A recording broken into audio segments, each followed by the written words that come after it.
Welcome back after the break. और अब कुछ बात कर लेते हैं मुल्की सियासत में क्या कुछ हो रहा है, क्योंकि तहरीक इंसाफ अपनी सियासी बका और आप ये कहें कि बानी को रिहा करवाने की जंग तो लड़ी है, लेकिन मुज़ाकरात के हवाले से भी बाज़गश्त है। मुज़ाकरात की मेज़ से पर्दे के पीछे क्या कुछ हो रहा है, मुज़ाकरात आगे चल रहे हैं, बातचीत हो रही है, नहीं हो रही।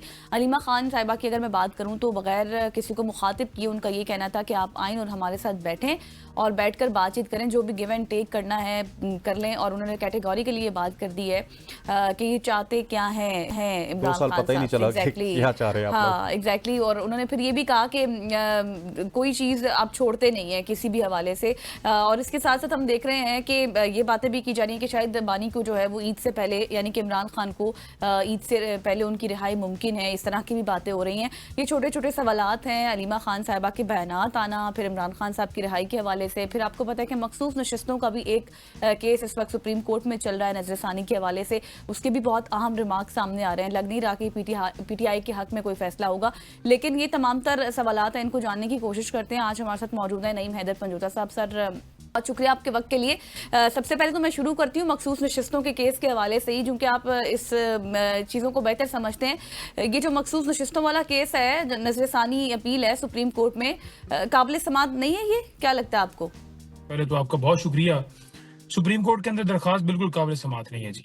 उसकी रीजन ये है कि जब एक ऐसा गैर आईनी बेंच, इसे आईनी बेंच नहीं कहेंगे क्योंकि ये 26वीं तरमीम की रोशनी के अंदर बना हुआ है, और जिस कमेटी ने ये बेंच बनाया है वो भी 26वीं तरमीम की रोशनी के अंदर बनी हुई है। तो ये तमाम अमल ही गैर कानूनी, गैर आईनी है। जब आपने सुप्रीम कोर्ट के अंदर ये सुप्रीम कोर्ट बना दी और फिर उस बेंच के अंदर आपने अपनी मर्जी के, यानी हुकूमत की मर्जी के जजेस बैठे होंगे ताकि फैसला हुकूमत के हक में आए और सीटें उनको दी जाएं, पीपल्स पार्टी को, नून लीग को, तो फिर आप समझ लीजिए कि इसके अंदर कौन सी मेंटेनेबिलिटी रह जाती है।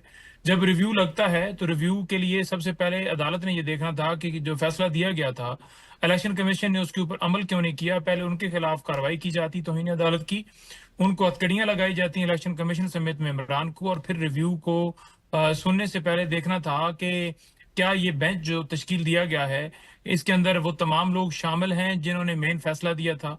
तो वो तो बदल दिया गया, उसमें से 5-6 जजेस जो हैं वो ऐसे डाले गए जो पहले बेंच का हिस्सा ही नहीं थे।